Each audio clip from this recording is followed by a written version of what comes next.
carte d'identité, s'il vous plaît. Ce sont les papiers de Moyen-Âge, ça? Mais qui êtes-vous? Qu'est-ce que vous faites là? V, Et à qui ai-je l'honneur? D, Mais qui est-ce? M. Bonjour à toutes et à tous et bienvenue dans ce nouvel épisode de Vides médiévaux, le format court du podcast Passion médiéviste en collaboration avec le blog Actuel Moyen-Âge, où nous vous faisons découvrir des personnalités peu ou mal connues du Moyen-Âge. Aujourd'hui, Maxime Fulconis, de qui tu vas nous parler? Je vais vous parler de Cafaro, fils d'un petit seigneur devenu l'un des premiers magistrats de la République de Gênes.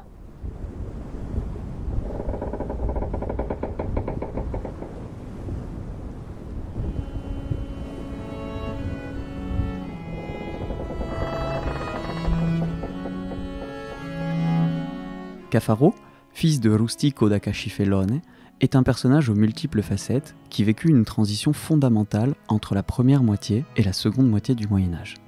Le premier Moyen-Âge, c'est celui des royaumes dits barbares, puis de l'empire fondé par Charlemagne. C'est celui des monastères ruraux et des aristocrates qui administrent les comtés, duchés et marches, ces subdivisions administratives de l'empire carolingien. Le second Moyen-Âge italien, c'est celui des cités marchandes en croissance continue, des notaires et des juristes, des assemblées délibératives de citoyens. Cafaro est de ceux qui vécurent le passage progressif mais fondamental d'un monde à l'autre. Et à sa manière, il eut conscience de vivre un moment de transition qu'il a tenu à consigner dans une chronique. Fils du seigneur du petit village de Cacifellone, Cafaro naît vers 1080. Membre de l'aristocratie intermédiaire, il reçoit une éducation soignée et, âgé d'une vingtaine d'années, il participe en 1100 à la première croisade. Il assiste au couronnement de Baudouin d'Édesse comme roi de Jérusalem et participe dans cette ville aux célébrations de Pâques 1101 où il aurait assisté au miracle du feu. Les bougies du lieu se seraient allumées seules, signifiant le début de quelque chose de nouveau. Pour lui, c'est une époque nouvelle qui a commencé. Dans le même temps, à l'intérieur de l'église mais à l'extérieur de l'édicule du sépulcre, devant une grande foule qui le vit, une des lampes commença à s'embraser. Quand la nouvelle d'un fait si miraculeux commença à résonner dans toute la ville, tous accoururent prestement au sépulcre, et là, alors que chacun regardait en l'air, les lampes qui étaient hors de la rotonde de l'église s'allumèrent les unes après les autres. Ainsi, le jour de la résurrection, après 9 heures, en présence de tous, la lumière alluma 16 lampes, comme cela était dit.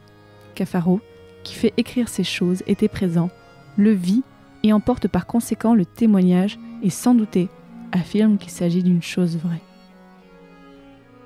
Cafaro retourne à Gênes en octobre 1101.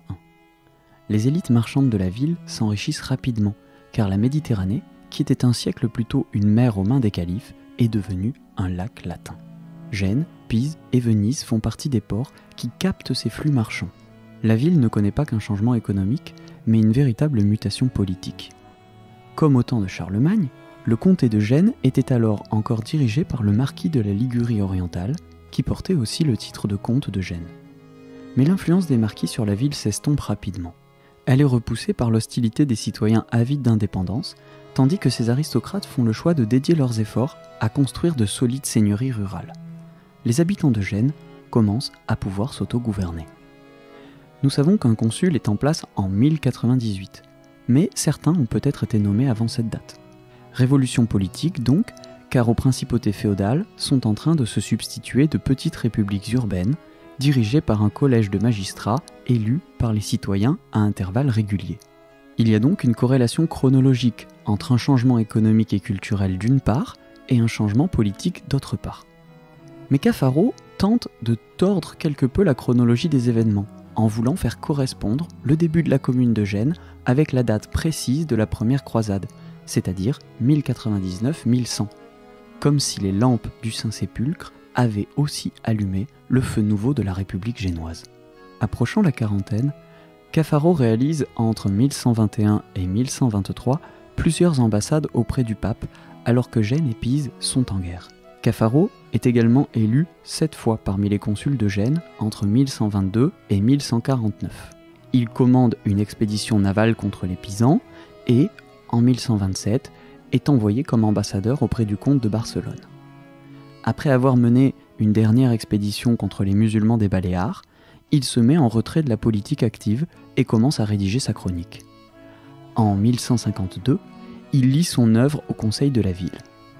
Les consuls, comprenant tout l'intérêt de cette œuvre pour glorifier la jeune commune, ordonnent au scribe public de la copier parmi les documents officiels de l'institution. Les Annales de Cafaro constituent la première œuvre historique du Moyen-Âge, écrite par un laïc, concernant des événements séculiers et considérée comme officielle par un gouvernement.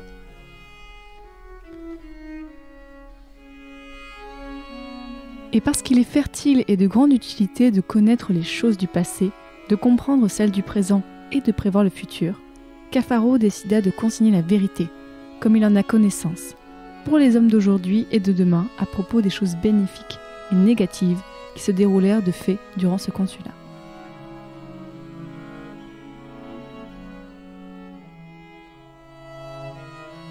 À plus de 70 ans, Cafaro assure d'ultimes missions diplomatiques auprès de l'empereur Frédéric Barberousse en 1154 et 1158. Pour saluer avec faste l'empereur, la délégation lui montre des animaux exotiques tels que des lions, des autruches et des perroquets. Ce zoo n'est pas anodin. Il montrait que Gênes tenait fermement les réseaux économiques reliant l'Occident et l'Orient et que l'empereur se devait de traiter avec égard ces intermédiaires obligés de toute politique méridionale. Cafaro meurt en 1166 alors qu'il avait environ 80 ans. Il avait voyagé plusieurs fois d'un bout à l'autre de la Méditerranée, négocié avec le pape et l'empereur, participé à la première croisade et vu naître les États latins d'Orient. Surtout, il fut un témoin et un acteur majeur de la naissance des communes, ces républiques médiévales qui transformèrent en profondeur la société. Conscient d'être témoin et acteur de changements fondamentaux et historiques, il a tenu à les consigner à jamais sur le parchemin.